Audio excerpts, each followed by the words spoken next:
Moi, je le fais pour le Congo. Des fois, je prive ma famille beaucoup de choses et je consacre ma vie et des moyens pour le Congo. Peut-être vous ne le savez pas. Réfléchissez Congo. Si le Congo va bien, tous mes cousins et mes cousines et des parentés qui me demandent de l'argent, ils ne me demanderont plus l'argent. Ils vont aller travailler au Congo. Et le Congo va les servir. Maintenant, moi, j'aurai beaucoup d'argent pour ma retraite. Mais si je ne veux pas faire ça, les cousins là vont continuer à souffrir, ils vont me demander de l'argent. Ma retraite, je vais la finir avec $50. C'est ça la réalité. Nous devons avoir l'esprit en commun de faire pour que le Congo gagne. Alors, chers amis internautes, vous êtes sur Top Africa Télévision. Bienvenue dans cette émission Congo mon pays. Congo mon pays et pas plutôt solo la Ramasolo Talimbo Cannabiso, République démocratique du Congo. C'est ici que nous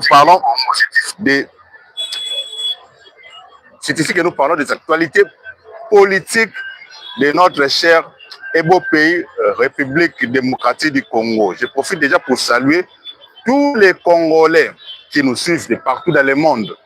Na France, na Belgique, na Allemagne, na Suisse, na Grèce, na Finlande, na Copenhague, na Italie, na Espagne, topesi binombote, na Ukraine, na Russie, topesi ba Congolais boza.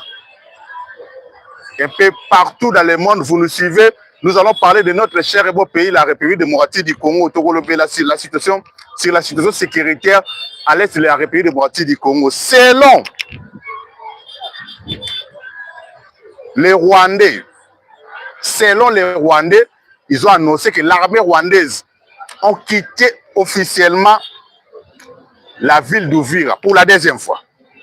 Parce que le mois de décembre qu'ils ont quitté la ville d'Uvira après la pression des États-Unis d'Amérique. Vous le savez très bien. Mais on était surpris. Les mêmes M23, la même armée rwandaise, on va se retirer dans la ville d'Uvira, dans le mois de décembre, va se retirer encore pour la deuxième fois dans la ville d'Uvira. La question qu'on doit se poser, qu'est-ce qui se passe réellement dans la ville d'Uvira? Qui sécurise réellement la ville d'Uvira? Nous allons en parler dans cette émission. Chers amis internautes, restez branchés dans votre chaîne Top Africa Télévision. Aimez cette vidéo, abonnez-vous et surtout partagez pour permettre Bandeko Bazola Nabiso un peu partout dans le monde de l'informer de tout ce qui se passe dans notre pays. Na profiter pour appeler sa moti na Bandeko na ngai ba Congolais au baza na est ya Congo. Ezala na Kindu, ezala na Walikale, Bandeko baza na Ruchuru, baza na Uvira, territoire ya Uvira Bobimba, na au plateau ya Fizi, na pesi bino pe mbote, bandeko baza na Bunagana, baza na Goma, baza na Bukavu.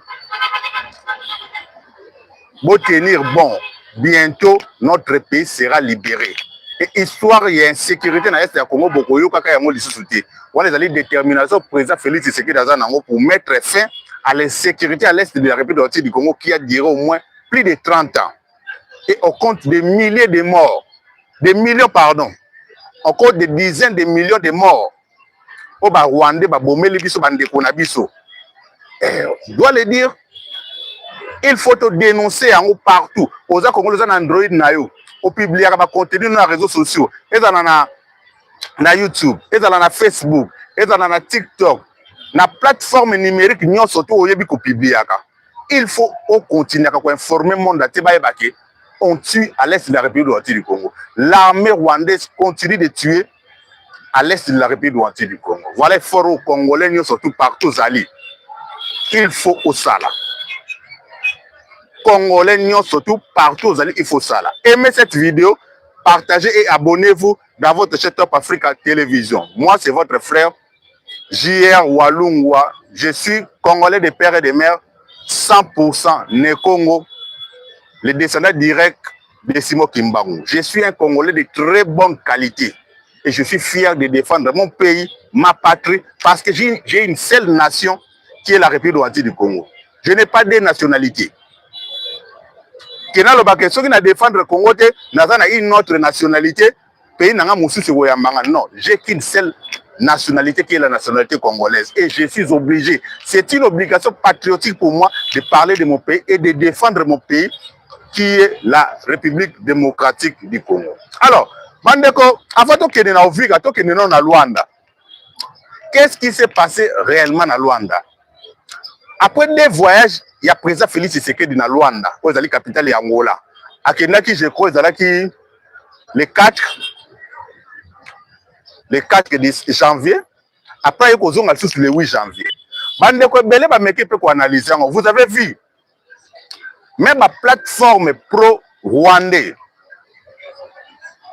bameka qui peut kolobela yango non président Félix Tshisekedi ake na Angola ake ko plaider et pas il y a Joao Lorenzo pour organiser à convaincre Kabila et les autres va organiser dialogue na format il y a Senko et CC. D'abord l'autre fois je vous avais dit que c'est faux, mais tout ça qui était à kolobela yango mingi, nous allons essayer d'en parler, chers amis internautes. Qu'est-ce qui s'est passé réellement à Luanda? Pourquoi le président Félix Tshisekedi a fait ces deux voyages de suite, les 4 et les 8? Et vous avez vu même le prêtre de Senko, le pasteur de l'ECC, Bangope, Bakenda qui sous Luanda na tour na baba kende kokuta na président ya Angola wazali Joao Lorenzo à sa qualité de président de l'Union africaine, parce qu'il a occupé fonction de président de l'Union africaine pour l'instant. Azawana, il est mieux placé pour gérer aussi les conflits africains. Alors, bande de composants partout dans le monde. Avant président Félix Tshisekedi Tshilombo, à Kende, na Luanda, vous devez comprendre que vous devez comprendre une chose. Que Hippolyte Kanambe et Moïse Katumbi bazalaki na Luanda le 1er janvier. Félix Tshisekedi le 4 janvier. Hippolyte Kanambe na Moïse Katumbi le 1er janvier bazalaki na Luanda. Ils sont allés voir le président angolais Joao Lorenzo. Et là, un voyage vraiment secret, baboya qui même image, va publier ba image. Bakomi kuna Joao Lorenzo a mbi bango. Alors, qu'est-ce que vous voulez? Kabila dit non, vous voyez, situation à Est et à Congo est commis vraiment qu'on déranger. Batu bakufi pe belé, à la côté à armée rwandaise, à la côté à armée congolaise, à la côté à population, même côté à wazalendo de batu bakufi belé. Ngai Kabila na lingi, to kimia, to solola, to mekempe, ko bongisa makambo. Na solola na Félix, to ndima dialogue, to kene dialogue, to solola. Ah. Joao Lorenzo, d'abord il était surpris.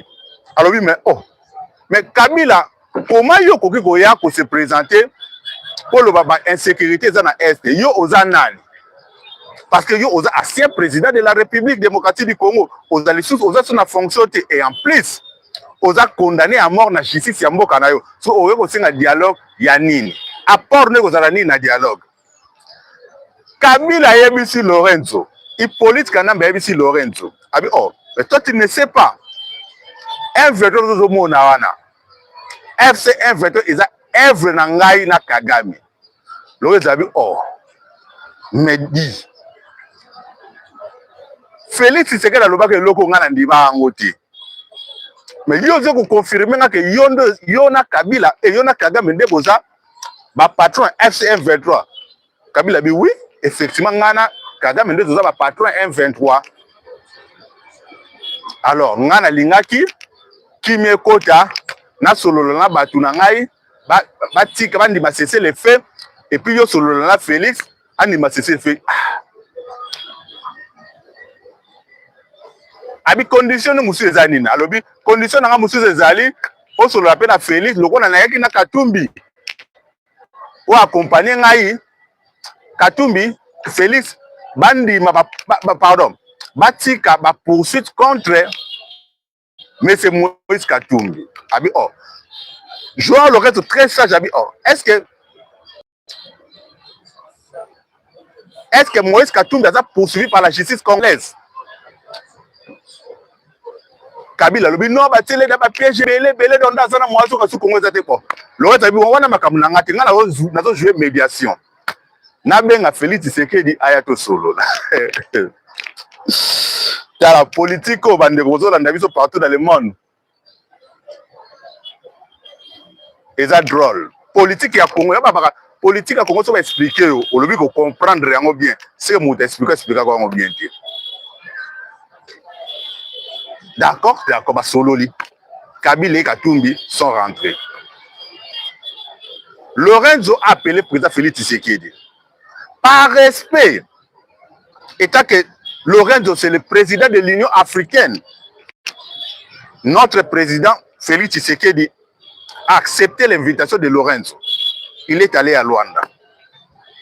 Bamonanina Lorenzo. Qu'est-ce qui s'est passé? Lorenzo a dit c'était là problème, c'est passé. Kabila et Awa, Katumbi et Awa, a plaidé problème na bango, papa, dialogue, boye.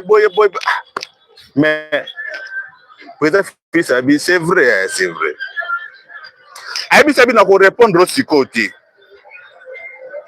Tika ngana zonga. Nazo ya dans 4 jours na répondre.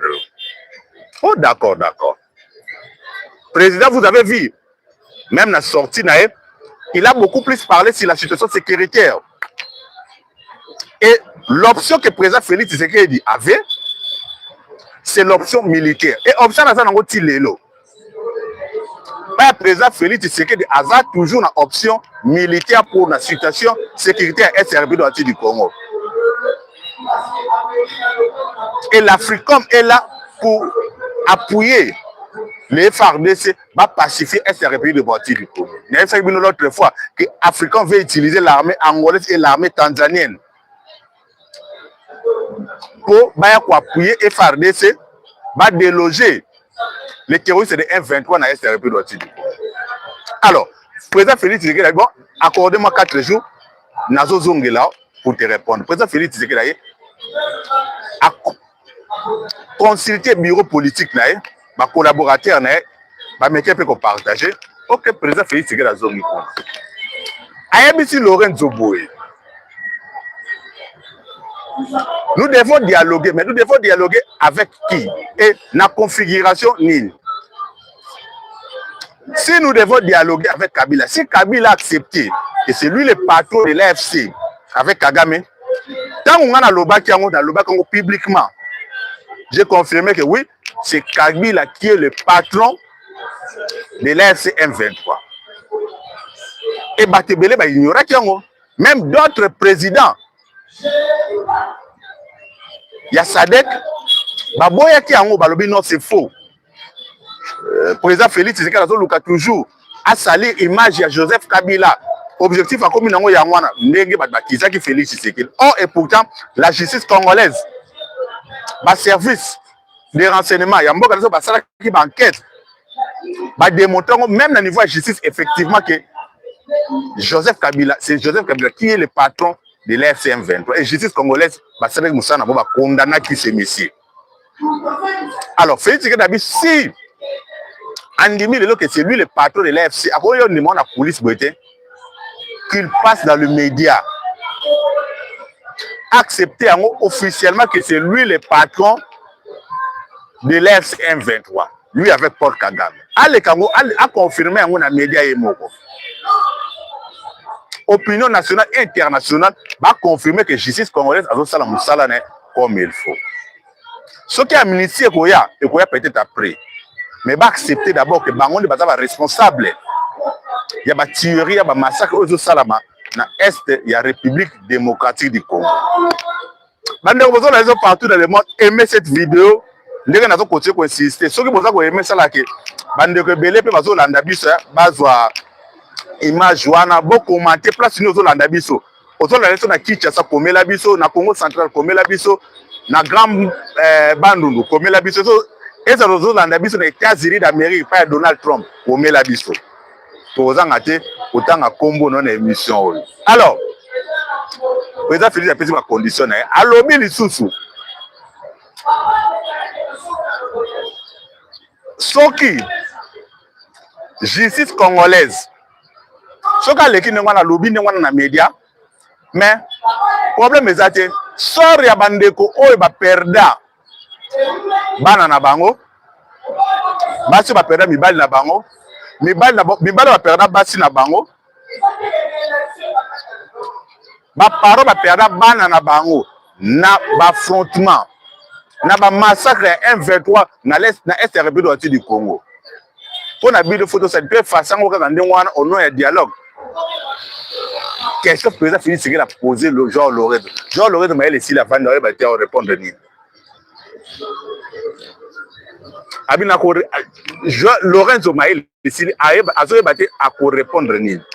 Président Félix Tshisekedi oui, dialogue a un problème tiens.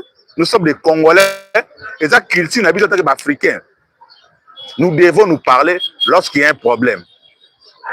Mais bateau to bomisi, bateau ba koufi. Pour bino boluka bo créer sécurité na est. On compte plus de 50 000 morts depuis un veto va reprendre l'activité dans la est. Plus de 50 000 personnes tuées. So batwana sort na bango zanine. Kabila ko seku sabango na ba famille na bango ba ozongi sabango. Ou bien kozala nini totika bango ka nengwana au nom de la paix le quoi awa Kabila ndimi le patron FCM 23 batona ba perdre bande ko na bango nengwana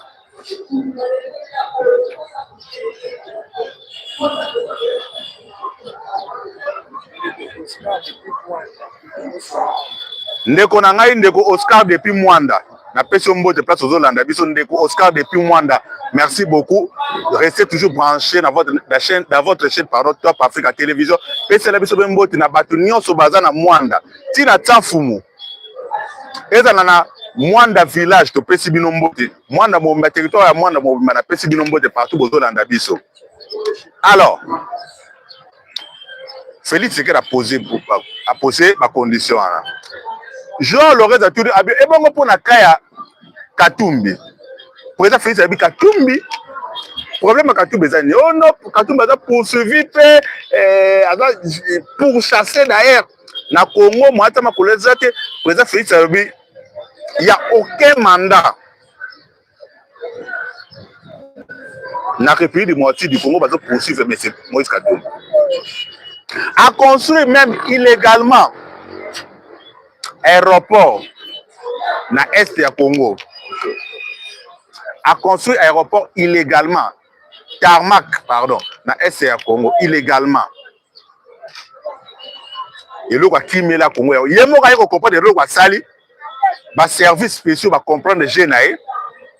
Soka zaki da besoin ba avion qui est ennemi et atterrir na niveau ya Kashobwe. Yemoka yebi. Mais yemoka comprendre que loko la sali na ko échapper na justice congolaise, c'est une grave infraction na sali ami Kimela qui va justice coûter l'andela. Mais pour l'instant na Congo, il y a aucun mandat contre Moïse Katumbi. Donc il est libre de la même façon qu'il est sorti de la République démocratique du Congo à kokipe kozonga ndenga lingi. Congo ezo poursuivre yete. Ils ont un mandat côté contre Moïse Katumbi. Alors, mais ça va faire na Congo. Azonga ça va faire na à respecter la loi ya mboka. Azana besoin continuer ko s'occuper na Mazembe na bango. Na équipe na Mazembe. Azonga s'occuper na équipe na Mazembe. Mais en respectant la loi ya République démocratique du Congo. Joao Lorenzo Avandi Maël Silier. Avec condition, avec bon pour l'église catholique, na SCC. Président Félix Tshisekedi labi, église catholique na SCC déjà ba salaki choix na bango. Ba lakisaki déjà parti na bango. Ils ont choisi déjà leur camp. Tout le monde le sait très bien. Que l'église catholique et les SCC, ils ont choisi leur camp. Ils travaillent avec Kabila, ils travaillent avec Katumbi. Pour na bango, c'est inconcevable Félix Tshisekedi a continué à diriger Congo pour na bango. Va démontrer en gros noir sur blanc, noir et blanc que baza contre Félix Tshisekedi. Ndeko Annie depuis Belgique. Hein? Ndeko Annie depuis Belgique. Désiré depuis Lubumbashi. Merci beaucoup Ndeko Bozo. Nous restez branchés dans votre chaîne Top Africa Télévision. Catholique va démontrer déjà position à Bango. Imaginez si aujourd'hui on accepte d'aller au dialogue. Il faut partir, ça la partager, non? Côté tu dis que ta opposition, côté ta société civile, côté ta pouvoir, qui est ta union sacrée. De l'autre côté, observateur et catholique tu côté bango et place la bango déjà yebani faut pas que le côté opposition armée bon que même pas dans opposition non armée il faut pas que dans opposition armée parce que bango basala qui choix opposition armée bon le monde qui même va tourner dans basala qui financé par Kagame le monsieur qui tue à l'est de la République du Congo yemouta financé même tourner ba prêtre ya catholique na SSO basalaki bakendaki na Rwanda bakendaki na Est na Goma, vous avez vu même Monsieur Mouteba, hein? Il s'appelle comment? Archevêque de Lubumbashi, Mouteba, non? Monsieur Mouteba, Abbé Mouteba, à bénir Corneille Nanga. Atie maboka prier pour na Corneille Nanga. Cela veut dire quoi? Na pambole na musala ozo sala ko boma ba Congolais na Est ya Congo. Ozo mona bénédiction là. Donc ozo pambola muto ozo boma ba Congolais na Est ya Congo. Donc pour na nani? Monsieur Fulgence Mouteba a pambolier donc Corneille Nanga continue encore ko boma ba Congolais oza na bénédiction ya ngai prêtre catholique soi-disant Mosala Nzambe. Voilà ce qui s'est passé. Na tourné na Bango, na Goma, baké na Rwanda, baké na Ouganda, baké Belgique. Tout ça, nous avons vite compris que non, effectivement, ils travaillent pour l'opposition armée. Parce que vous devez comprendre une chose. L'opposition armée, Lelo, ils ont soutenu par le Rwanda. Mais le Rwanda aussi est soutenu par la France. Et ma prêtre catholique et c'est toi qui serait tourné là même la France besoin qui met financement par français pour continuer parce que pour la bango prêtre qui a moko allons dialogue na formo ya bango Félix Tshisekedi atika le président ticket Mathieu premier ministre a outi une opposition armée pour la banque besoin de peser. Donc, après 2028, tout organisé. Donc, Félix Tshisekedi a le pouvoir le plus vite possible. Le plus vite possible pour d'abord Félix Tshisekedi faire le pouvoir. Mais Babo Sani que le président Félix Tshisekedi est le choix de millions de Congolais. On va voter qui est plus de 73%.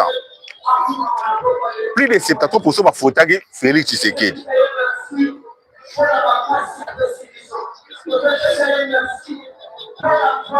Monsieur Michel, depuis Kachomwe, na territoire ya Kasenga, tu peux sauver Mbote, place aux Hollandais, biso PCD, biso bandeko nyonso tu ya territoire ya Kasenga Mbote, yebisa ba base à la brancher na Top Africa Télévision pour bayoka ba information mboka na sur le pays du Congo. Donc à partir de Kachomwe, je ne sais pas si Kachomwe ou c'est Kachomwe, ça doit être Kachomwe. Merci beaucoup, Ndeko Michel Zolanda Biso na Kasenga. Après ça, on est sur le territoire Kasenga Mbote au Zolanda Biso. Alors, Nega na lobby, Église catholique na SCC, l'accès de la position na bango de bazar en opposition armée. Et le président Félix Tshisekedi a définir devant Joao Lorenzo.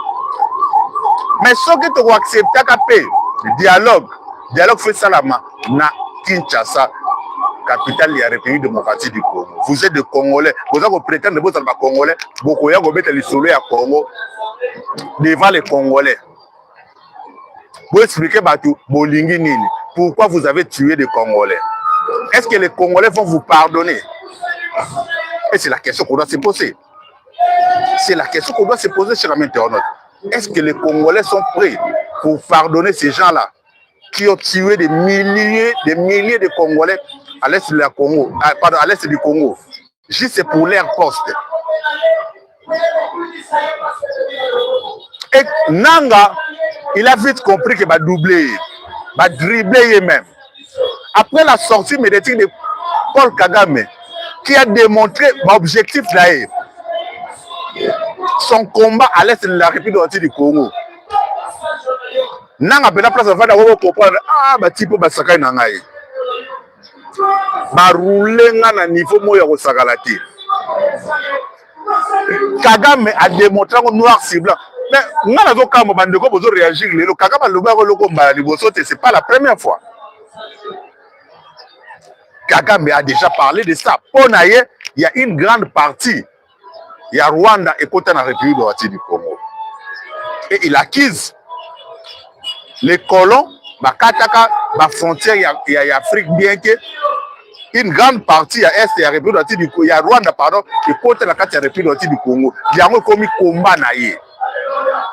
Donc c'est un combat territorial pour la Paul Kagame. Mais est-ce qu'on connaît Nanga? Au moins, il va utiliser facilement. Au moins, il va utiliser facilement Corneille Nanga. Va utiliser Corneille Nanga facilement. Et je vous rassure, va utiliser si va utiliser sous la poste na haute, va boire qui au pembeni. Et le temps va boire quand aux Arabes, mokano yango va accepter le sous-souté. Là, tu vas comprendre, on perdre tout la vie. C'est ça le problème sérieux. Et pas ma Congolais, chers amis internautes. On est de très mauvaise qualité. On a prêt pour nous côté Kamboka pour des miettes. On a carré minier. Non, on a créé rébellion, on a continué rébellion. On a déclaré ma carré minier, on a Félix Tshisekedi dans le régime. Mais Kagame est patron. À la question que non, il y a un combat. Et ça, ma carré minier, combat dans des territoires. Et ça, ma belé, il y a Congo. Il y a considéré que ça, Rwanda et Kota par derrière dans Congo. Vous voyez maintenant le problème. Comment on vous utilise? Vous êtes utilisé facilement. Bah, utilisez facilement par rapport au Kagame. Partout dans le monde, nous devons aimer ce pays. Nous devons aimer ce pays. Option à dialogue, c'est très difficile pour organiser un dialogue avec les gens qui ont tué des milliers de Congolais dans ce pays.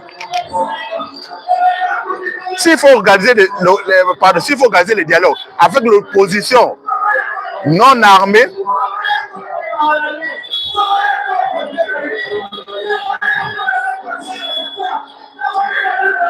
si on doit utiliser, organiser le dialogue avec l'opposition non armée, là, ce n'est pas un problème. Mais avec les Congolais qui ont tué les milliers de nos frères, baya auto yala bon dialogue wala bozo pesa lisusu option musuna ba Congolais muso omonike soki bazo ke langa te ngape funa ke sima mandoki na boma ba Congolais fo ba benga na dialogue et si clane ba ko continuer kaka to ko continuer ko tourner à rond yango Félix Tshisekedi a boyi eloko wana. Donc il n'y aura pas de dialogue avec les terroristes qui ont tué les Congolais. Dialogue exact na ba terroristes. Partout dans le monde. Parlons maintenant de l'Est du Congo.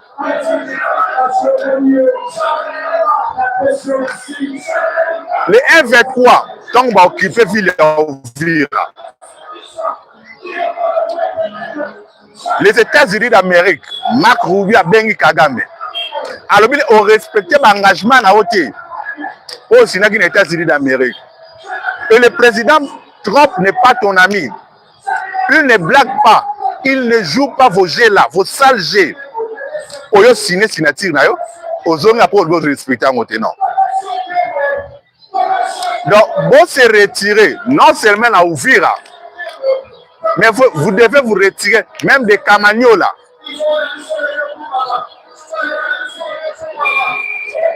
Wana, Marc Roubi a bengi bango. Balobi, non, d'accord, Kagame a bengi nanga, il faut se retirer. Au début, nanga tient Moutou Makasi. Non, biso ko se retirer, Congo c'est à Congo. Il y a des Congolais qui organiser marche moko ya lokuta. Oh non, la population va soutenir un vecteur à Ouvira. Les États-Unis d'Amérique vont rappeler Paul Kagame. Kagame, tu joues avec les filles.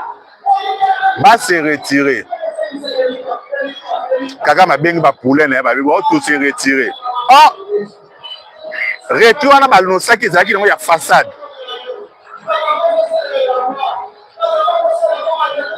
Bazou-moi quelques jeeps. Ce qui est étonnant, bazou-moi quelques jeeps. Batandi ba jeep ezo bima ville ya Uvira ezo kende. Mais ba jeep pale zaki vide. Les États-Unis d'Amérique bateli babi non. Tous a circulé que un véhicule va quitter ville ya Uvira. Ils sont toujours là. Et le gouvernement congolais, vous avez vu, à travers Patrick Mouya, ma confirmation, l'armée rwandaise est toujours dans le sol congolais. Mais on était surpris pour la deuxième fois qu'on est annoncé retrait dans la ville de Uvira. Qu'on est comme le secrétaire général des Nations Unies. Au but de se retirer dans la ville de Uvira. Mais la ville de Uvira, MONUSCO va sécuriser la population de Uvira. MONUSCO a la police congolaise, l'armée congolaise. Tu veux substituer place à l'armée congolaise, qu'on se substituer la place à l'armée congolaise et la police congolaise. Binoto va se retirer. Sécurité à ville est à Libinoté. Ça ne vous concerne même pas. Voilà la réponse. Il y a le secrétaire général, il y a la Nations Unies. Partout dans le monde, moi, je continue exactement ce qu'ils disent sur l'église en face. Kinshasa, franchement, on a un sérieux problème. Le gouverneur de la ville de Kinshasa a un travail à faire avec les églises des réveils à Congo. Nous sommes encore 17h, si je ne me trompe pas. Mais beaucoup de l'église. Merci Bandeko. Bolandi biso partout dans le monde. On a vu notre prochain numéro.